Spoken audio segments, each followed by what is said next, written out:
तारानायक शेखरां स्मुखीमापि नवक्षोरुहां पाणिभ्यां मलिपूर्णरत्नचषकं रक्तोत्पलं बिभ्रति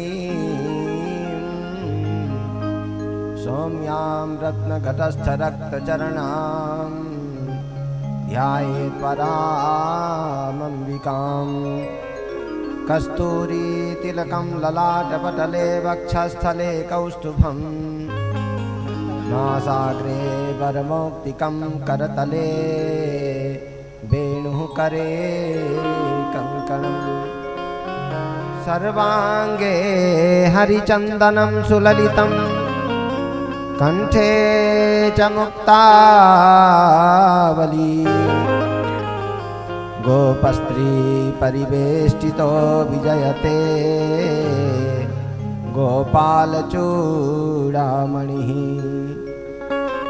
यस्याङ्के च विभाति भूधरसुता देवापगामस्तके बाले बालविधुर्गले च गरलं यस्योरसे व्यालरात् सोऽयं भूतिविभूषणासुरवरः सर्वाधिपा सर्वदा सर्वः सर्वगतः शिवाससिनिभा श्रीशङ्करः पातु मां कूजन्तं राम रामेति मधुरं मधुराक्षरम् आरुह्य कविताशाखां वन्दे वाल्मीकिकोकिलं गुरुर्ब्रह्मा गुरुर्विष्णुः गुरुर्देवो महेश्वरः गुरुसाक्षात् परब्रह्म तस्मै श्री गुरवे नमः। नारायणं नमस्कृत्य नरं चैव नरोत्तमं देवीं सरस्वतीं व्यासं ततो जयामुदीरयेत्। गुरुदेव भगवान की शंकर भगवान की जय। परम मंगलमय परात्पर अकारण करुणा वरुणालय भक्त वांछा कल्पतरु भगवान भोलेनाथ की वांगमयी प्रतिमूर्ति श्री शिव महापुराण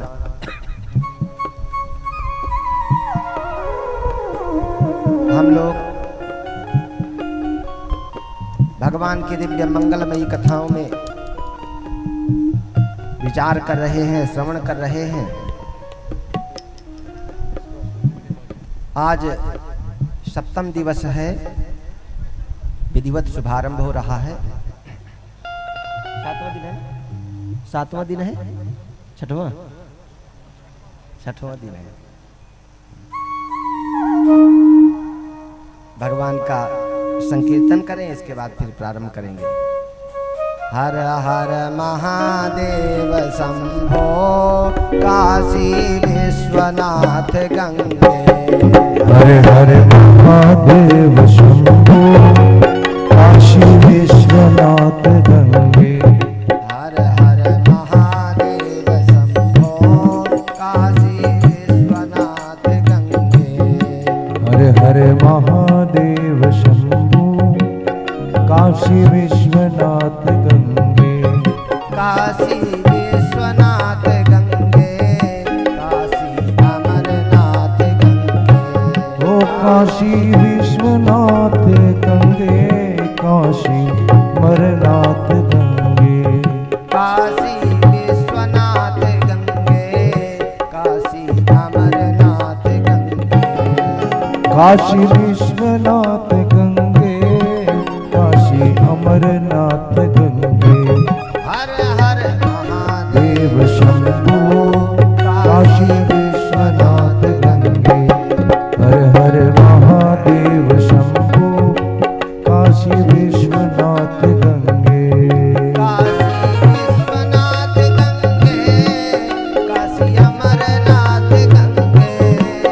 काशी विश्वनाथ गंगे, काशी अमरनाथ गंगे, काशी विश्वनाथ गंगे, काशी अमरनाथ गंगे, काशी विश्वनाथ गंगे, काशी अमरनाथ गंगे। हर हर महादेव शंभो काशी विश्वनाथ गंगे, हर महादेव शंभो काशी विश्वनाथ गंगे। महादेव शंभो काशी विश्वनाथ गंगे, हर हर महादेव शंभो काशी विश्वनाथ गंगे। काशी विश्वनाथ गंगे, काशी अमरनाथ गंगे, काशी विश्वनाथ गंगे, काशी अमरनाथ गंगे। काशी विश्वनाथ गंगे, काशी अमरनाथ गंगे, काशी विश्वनाथ गंगे, काशी अमरनाथ गंगे। काशी विश्वनाथ गंगे, काशी अमरनाथ गंगे, काशी विश्वनाथ गंगे, काशी अमरनाथ गंगे। काशी विश्वनाथ गंगे, काशी अमरनाथ गंगे, ओ काशी विश्वनाथ गंगे, बाबा अमरनाथ गंगे। हर हर महादेव शंभो काशी विश्वनाथ गंगे, हर हर महादेव शंभो काशी विश्वनाथ गंगे।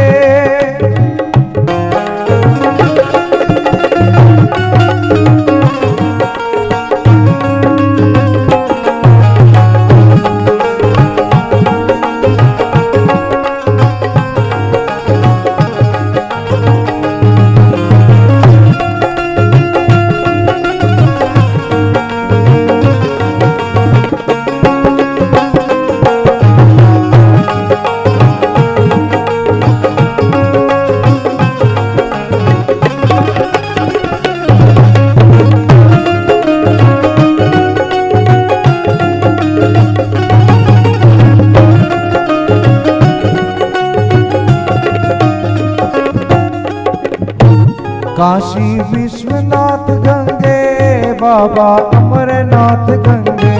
काशी विश्वनाथ गंगे, मैया पार्वती संगे।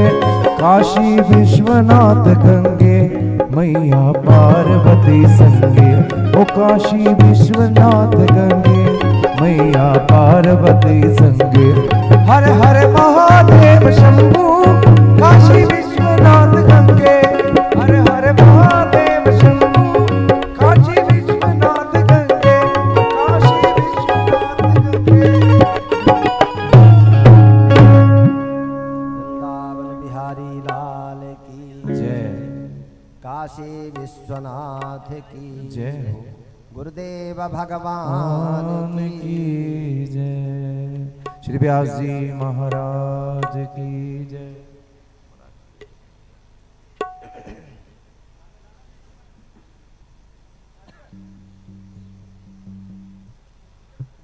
भगवान की दिव्य मंगलमयी कथाएं हम लोग श्रवण कर रहे थे। जीवन में यदि किसी को कुछ मिलता है तो भगवान भोलेनाथ की कृपा से।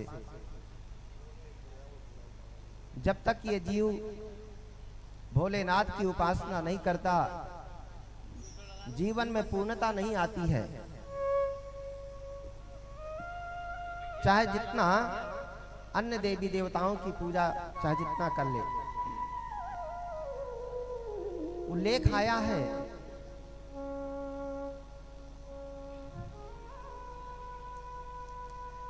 पांडवों के जीवन में बड़े बड़े संकट आए।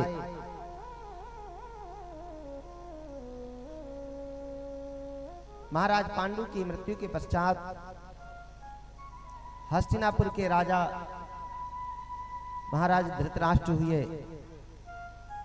यद्यपि राजा बनने के योग्य नहीं थे,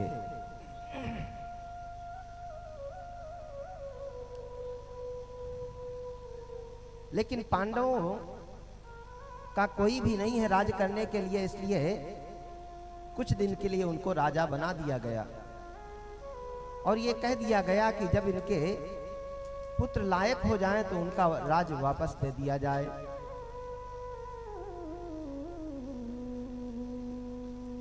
महारानी कुंती छोटे छोटे बच्चों का पालन पोषण कर रही है,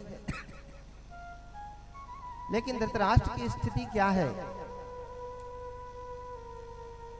इनके बाहर के नेत्र तो खराब ही हैं, अंदर के ज्ञान चक्षु भी नष्ट हो गए हैं। पांडवों को मारने के लिए जीवन भर कुत्सित प्रयास किया इन लोगों ने। यदा तु राजा स्वसुतान साधून् पुष्णन्न धर्मेण विनष्ट दृष्टिः भ्रातुर्यभिष्टस्य सुतान् विबन्धून् प्रवेश्य लाक्षा भवने ददाह। अपने पुत्रों पर अलग व्यवहार, अपने भाई के पुत्रों पर अलग व्यवहार। कभी तो छोटे छोटे बच्चों को जहर पिला करके यमुना जी में बहाने का षड्यंत्र। पांडवों की धर्मपत्नी महारानी द्रौपदी को भरी सभा में बेइज्जत करने का षड्यंत्र। लाक्षा भवन का निर्माण करा करके महाराज उसमें जलाकर प्रवेश करा करके जलाने का षड्यंत्र। पांडवों का राज्य जुए में छल से जीत लिया गया। 12 वर्ष का वनवास, 1 वर्ष का अज्ञातवास, दर दर की ठोकरें खानी पड़ी। सहयोगी साक्षात भगवान कृष्ण है। जीवन में अंधकार दिख रहा है।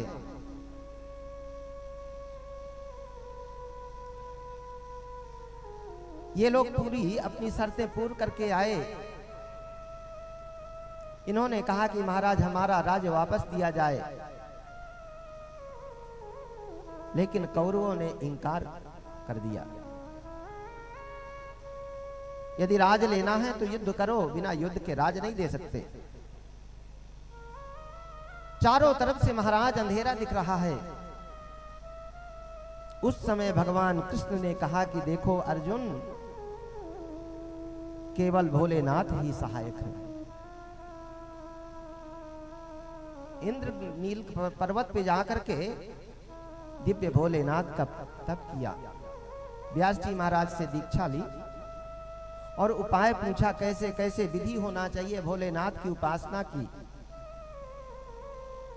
व्यास जी महाराज ने कहा कि देखो सबसे पहले तुमको इंद्र की उपासना करना होगा, क्योंकि यदि सीधे तुम भोलेनाथ की उपासना में लगोगे तो इंद्र उसमें बाधा पहुंचाएंगे।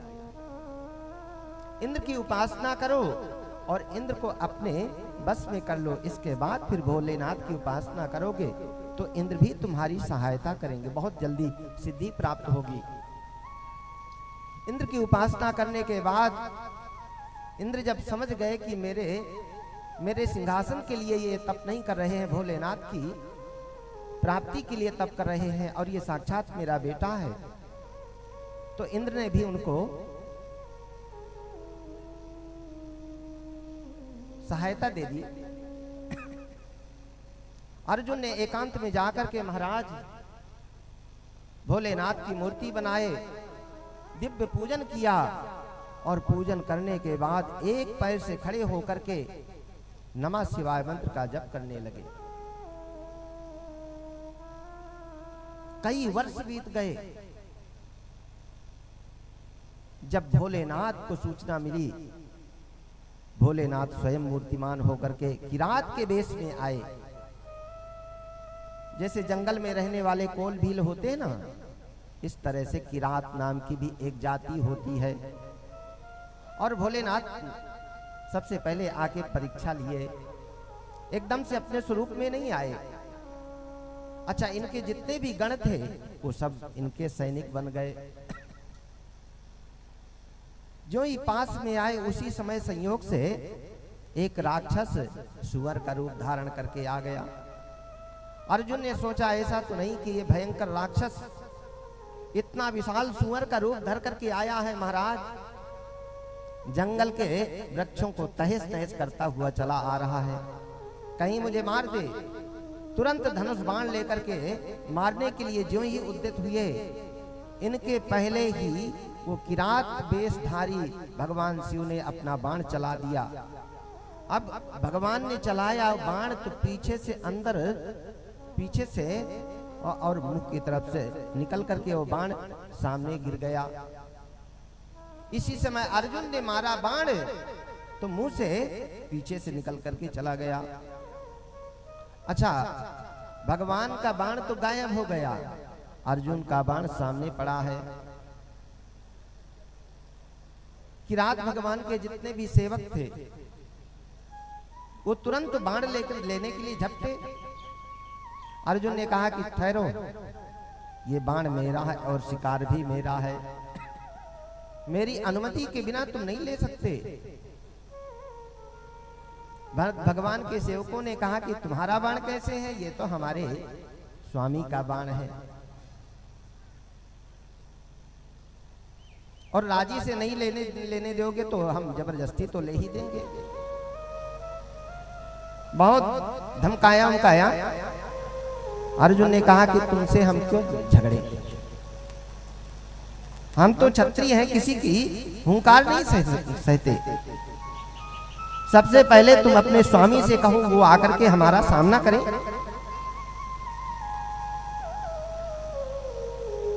तुम जैसे लोगों से डरने लगे तो हो गया, हमारा कुल कलंकित हो जाएगा।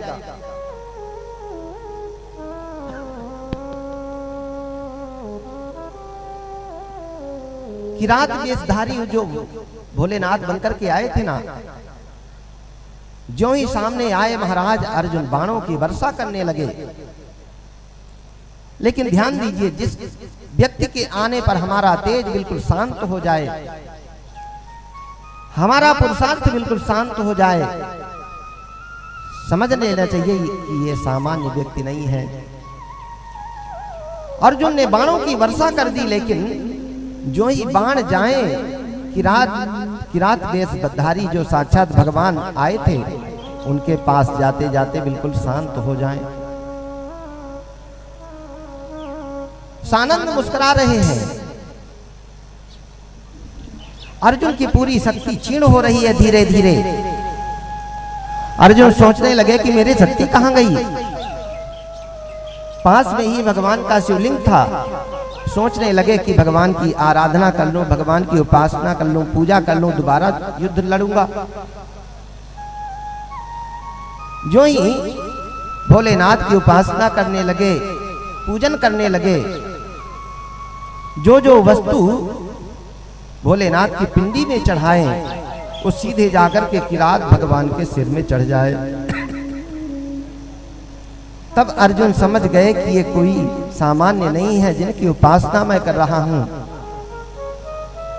वही भोलेनाथ ही मेरी परीक्षा लेने के लिए सामने खड़े हैं।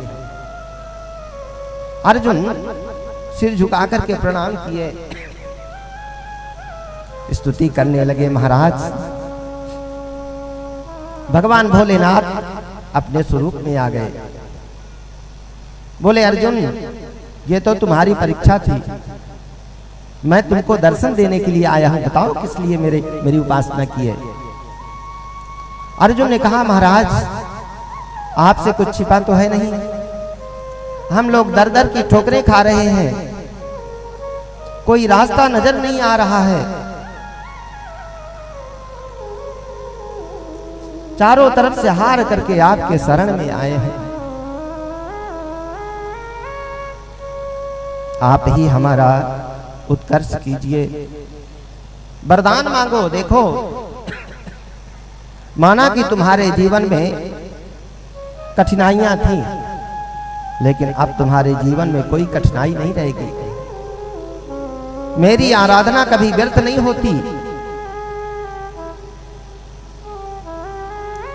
मेरा सेवक कभी उसका नाश नहीं होता। मेरी उपासना का मतलब यह होता है, जब तक जीवन रहेगा सानंद उसका जीवन और अंत में मेरे लोक को प्राप्त होगा। बताओ क्या चाहिए? महाराज मुझे ऐसा शस्त्र दीजिए जिस शस्त्र के द्वारा मैं अपनी रक्षा और समाज की रक्षा कर सकूं। तब भोलेनाथ ने प्रसन्न होकर के पाशुपतास्त्र दिया।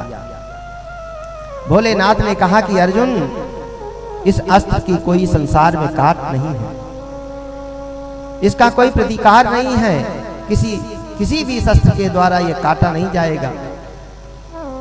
जाओ, और कितना भी बड़ा युद्ध होगा तुम विजयी होगे। और यहां तक कि कृष्ण से भी मैं कहूंगा कि तुम्हारी सेवा करेंगे, तुम्हारे पक्ष में होकर के तुम्हारी मदद करेंगे। तब अर्जुन जो है भोलेनाथ की उपासना करके आए हैं। और जब महाभारत का युद्ध होने लगा तो युद्ध प्रारंभ ही हो रहा था। कौरवों की सेना एक सागर के रूप में थी। बड़े बड़े उसमें दुर्दांत वीर थे, जैसे भीष्म पितामह, गुरु द्रोणाचार्य, अश्वत्थामा, कृपाचार्य, कर्ण, शल्य। इस कौरव सैन्य रूपी सागर में बड़े बड़े मगरमच्छ की तरह ये बड़े बड़े योद्धा थे। लेकिन उसी समय व्यास जी से पूछा गया, दोनों पक्षों में सबसे बड़ा योद्धा कौन है? महाभारत युद्ध में 18 अक्षौणी सेना, करोड़ों की संख्या में लगभग सेना थी। कौन ऐसा वीर, महान वीर है कि इस सेना को नष्ट कर देगा, लेकिन कितना समय में? उसमें किसी ने बताया कि भीष्म बाबा यदि 11 दिनों तक अस्त्र शस्त्र धारण करें तो दोनों सेनाओं का संहार कर सकते हैं। इससे बड़ा कोई वीर है? बोले कि द्रोणाचार्य जी 6 दिन में, फिर अश्वत्थामा 3 दंड में, बाद में अर्जुन का नंबर आया। बोले फल लागत अर्जुन बधे, फल लागत अर्जुन बधे, छुए न दूजो बाण। अर्जुन एक बाण से दोनों सेनाओं का संहार कर देगा। अरे बाप रे, इतना शक्तिशाली अर्जुन! लेकिन वो किसकी कृपा? भोलेनाथ की कृपा। पर इस शस्त्र का प्रयोग केवल अपने रक्षण के लिए अर्जुन नहीं करेगा। अर्जुन तो बहुत बड़ा योद्धा है, वो तो अपने पुरुषार्थ से ही युद्ध करेगा। युद्ध होने लगा। पहले कौरवों की पक्ष में भीष्म पिता की अध्यक्षता में युद्ध हुआ। इसके बाद में गुरु द्रोणाचार्य की अध्यक्षता में जब युद्ध होने लगा महाराज, एक दिन ऐसा भी आया, दोनों पक्ष के बहुत से रथी महारथी मारे गए। काफी समय हो गया।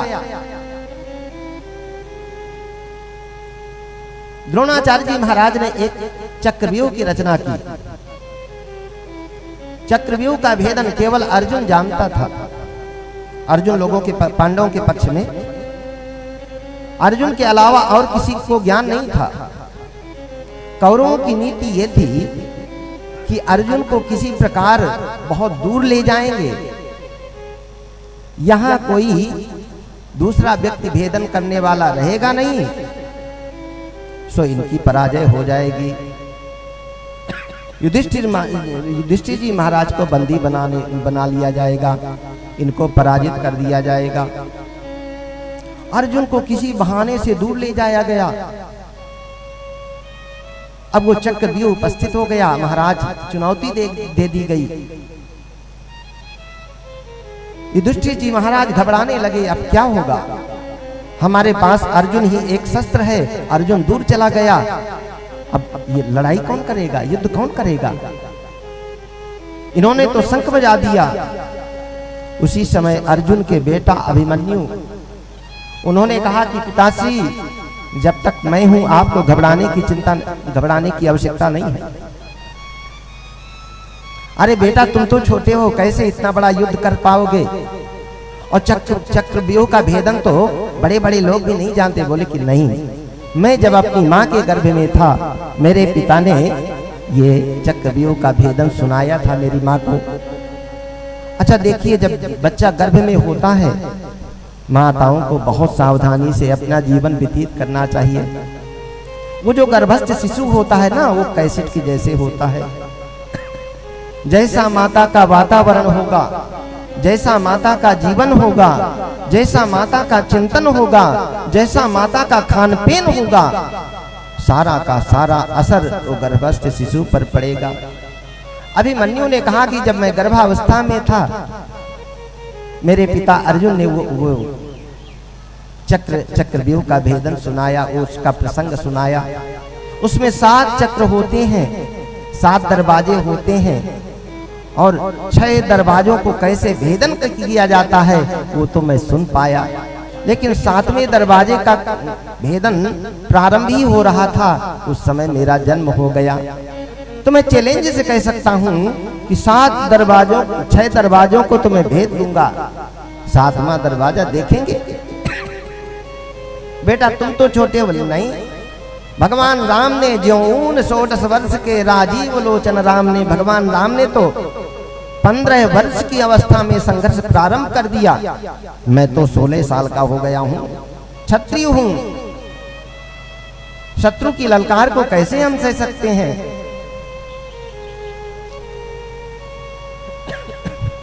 अभिमन्यु गए चक्र का भेदन करने के लिए। 6 दरवाजे तो महाराज तोड़ दिए। 7वें द्वार में जब प्रवेश कर रहे थे, वहां बड़े बड़े रथी महारथी एकत्रित होकर महाराज एक साथ मिलकर के अभिमन्यु का वध कर दिए। अभिमन्यु महाराज कराए रहा था, रक्षा की याचना कर रहा था, लेकिन जल्लादों की तरह महाराज सब लोगों ने मिलकर के उसको मारा।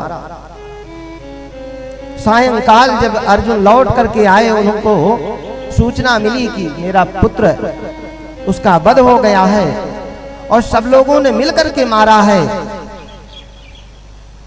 यद्यपि युद्ध का स्वरूप तो ये होता है कि एक महारथी के साथ में एक ही महारथी युद्ध कर सकता है, एक रथी के साथ में एक ही रथी युद्ध कर सकता है एक साथ। और छोटे से बच्चे को 7-7, 8-8 महारथियों ने मिलकर के मारा है। और उनमें सबसे मुख्य है जो सरगना, वो जयद्रथ है,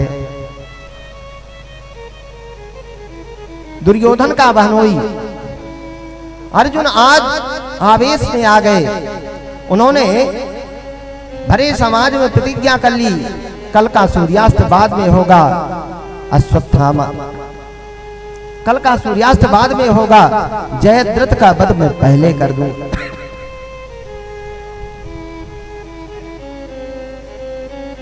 और यदि मैं जयद्रथ का वध नहीं कर पाया, अग्नि में जल करके भस्म हो जाऊंगा। प्रतिज्ञा कर लिया अर्जुन ने। सारे समाज में हाहाकार मच गया। जयद्रथ घबरा गया कि मैं युद्ध करने जाऊंगा ही नहीं। अर्जुन बहुत खराब है, अर्जुन को जीतना, अर्जुन का सामना करना कोई साधारण बात नहीं है। प्रातः काल हुआ, महाराज भगवान कृष्ण के रथ में सवार होकर के जब अर्जुन चलने लगे, युधिष्ठिर जी समझ रहे हैं कि अब तो अर्जुन वापस नहीं आएगा, क्योंकि जयद्रथ को मारना कोई साधारण नहीं है।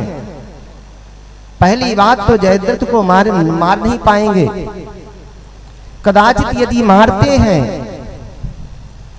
तो जयद्रथ के पिता ने वरदान मांगा है, जिसके हाथ से मेरे पुत्र का सिर कटेगा, कट के गिरेगा, उसके सिर के 1000 टुकड़े हो जाएंगे। यदि अर्जुन जयद्रथ को मारते हैं, अर्जुन के हाथों से मारा जाएगा जयद्रथ, तब भी इसके सिर के 1000 टुकड़े हो जाएंगे। और अर्जुन यदि नहीं मार पाते हैं तो भी जल के भस्म होना है, क्योंकि अर्जुन की प्रतिज्ञा है।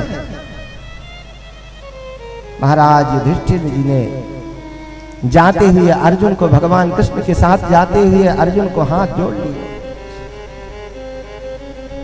और रोने लगे। क्यों रो रहे हो? महाराज इसलिए रो रहा हूं कि अभी तो बहुत खुशी से जा रहे हैं आप अर्जुन को लेकर के, वापस लेकर के आएंगे इसमें कोई गारंटी नहीं है, क्योंकि यहां कुआं यहां खाई, दोनों तरफ से मरण की स्थिति है महाराज। लेकिन भगवान की कृपा, भगवान की जिसके ऊपर कृपा है वो कैसे भी हो भगवान तो उसका निवारण करेंगे। अब तो राखिले भगवान सुन सुत तो ही कहो सहरोसा, सुन सुत तो ही कहो सहरोसा, भजही जे मोहि तजी सकल भरोसा, करहूं सदा तिनकी रखवारी, जिमी बालक राखे महतारी। भगवान बोल पड़े, बोले धर्मराज जी मैं समझता हूं कि आपका अर्जुन के प्रति बहुत प्रेम है, लेकिन इसका मतलब ये नहीं है कि मैं बिल्कुल भी इसको नहीं चाहता। तव भ्राता मम सखा, आपका इससे केवल अर्जुन से आपका केवल एक ही नाता है, आपका भाई है। तव भ्राता मम सखा शिष्य संबंधी रे बचा, आपका केवल भाई है, आपका केवल इससे एक ही नाता है, पर मेरे इससे 4 नाते हैं।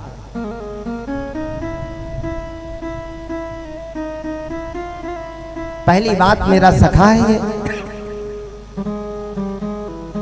दूसरा रिश्ता यह है कि मेरा शिष्य है, मैंने इसको गीता सुनाई है। तीसरा नाता यह है कि मेरा संबंधी है, मेरी बहन इसको ब्याही है। और चौथा नाता यह है कि मेरा अंश है, मैं इसका अंशी, ये मेरा अंश है। एक बार का बंधन ज्यादा मजबूत होता है कि 4 जगह से बांधा हुआ ज्यादा मजबूत होता है? बताओ। इसके लिए और दूसरा नाता यह है कि ये मेरा स्वामी है, मैं इसका सेवक हूं, मैं इसका रथ हाँक रहा हूं, ये इस समय मेरा मालिक बना हुआ है। अपने शरीर की बोटी बोटी करके इसकी यदि जान बचेगी तो मैं बचाऊंगा, लेकिन अर्जुन का बाल बांका नहीं होने दूंगा।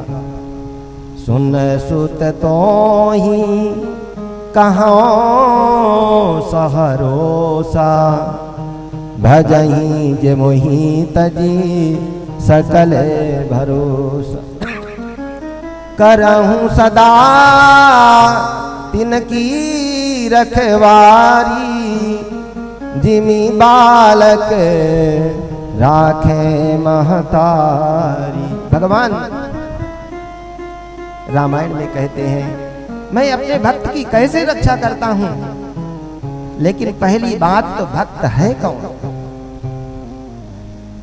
सुन सुत तो ही कहो सहारोसा, अनन्य भक्ति से जो मुझे भक्ते हैं, संसार में मेरे अलावा और कोई सहारा है ही नहीं।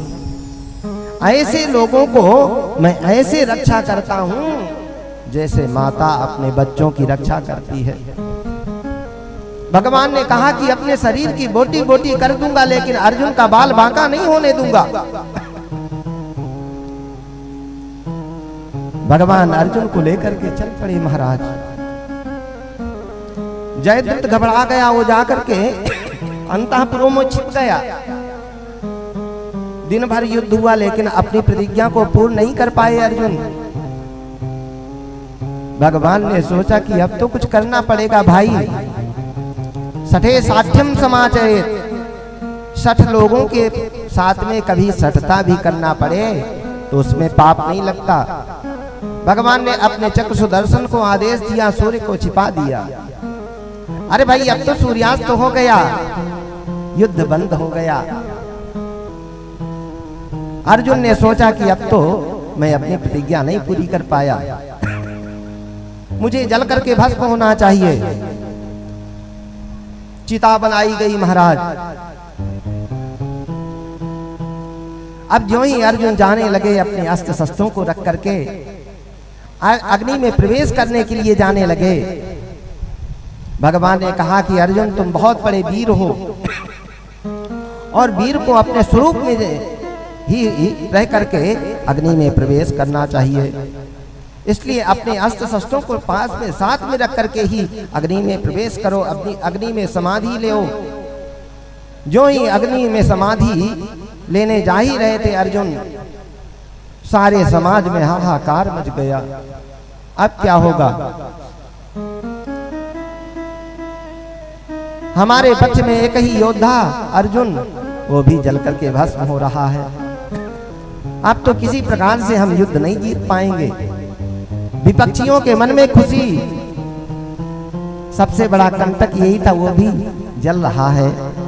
चलो भाई, कम से कम जलते तो देख ही ले कैसे जल रहा। बहुत बड़ी बड़ी बात कर रहा था। सब लोग आए अर्जुन को देखने के लिए, कैसे चिता में जल के भस्म हो रहा है। जयद्रथ भी आया। जो ही पास में आकर के सारा समाज खड़ा हो गया तमाशा देखने के लिए। भगवान ने चक्र सुदर्शन को बुला लिया। सूर्य नारायण फिर से निकल आए। भगवान ने कहा कि अर्जुन क्या देख रहे हो, अपने लक्ष्य का भेदन करो, अपनी प्रतिज्ञा को पूरी करो। तुम्हारा लक्ष्य भी सामने खड़ा हुआ है। अर्जुन ने तुरंत अपना अस्त्र निकाला। देखिए, आपको ध्यान होना चाहिए। इनके पिताजी ने, जयद्रथ के पिता ने वरदान मांगा है कि जिसके हाथ से मेरे बेटे का सिर गिरेगा उसके सिर के 1000 टुकड़े हो जाएंगे। अर्जुन ने वही भगवान भोलेनाथ का दिया हुआ अस्त्र लिया और भोलेनाथ को प्रणाम करके जो ही मारा, सो महाराज सीधे उसका सिर लेकर के और ये चल पड़ा अस्त्र। यहां से सैकड़ों किलोमीटर दूर इनके पिताजी भगवान सूर्य को अर्घ्य दे रहे थे। सो अंजलि में ही वो सिर आ गया। अब भगवान सूर्य का आराधन कर रहे थे, भगवान सूर्य को जल दे रहे थे। तुरंत उनको थोड़ा सा रोष आया और ऐसे ही, अरे कहीं के पगले जाता क्यों नहीं। जो ही हाथ से छोड़ा, क्योंकि उनके पिता के हाथ से ये सिर गिरा तो उनके पिता के सिर के 1000 टुकड़े हो गए। दोनों तरफ से बिल्कुल कंटक हट गए। भोलेनाथ का जो भक्त होता है, माना कि उसके जीवन में संकट आते हैं, लेकिन ऐसे वो संकट तितर बितर हो जाते हैं, जैसे पवन के चलने पर बादल तितर बितर हो जाते हैं। बोलो शंकर भगवान की जय। इसलिए जीवन में भोलेनाथ की सेवा के बिना, आराधना के बिना पूर्णता नहीं आती है। कल हम लोग कह रहे थे कि भोलेनाथ की दोनों प्रकार से सेवा हो जाती है। शरीर से आराधना तो होती ही है। कोई व्यक्ति भोलेनाथ को मन से भी सोच लेना तो उसको भी भोलेनाथ पूरा करते हैं। आइए एक छोटा सा भजन, उसके बाद फिर गुरुदेव जी महाराज आएंगे, उनका वक्तव्य हम लोग सब लोग सुनेंगे।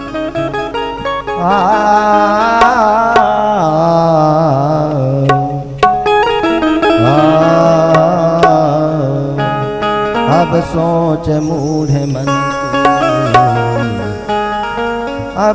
अब सोच मूढ़ मन तो मुद्दत से सो रहा है। अब सोच मूढ़ मन तो मुद्दत से सो रहा है। अब सोच मूढ़ मन तो मुद्दत से सो रहा है।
तेरे घट में है ज्ञान गंगा, उसमें न मारा गोता।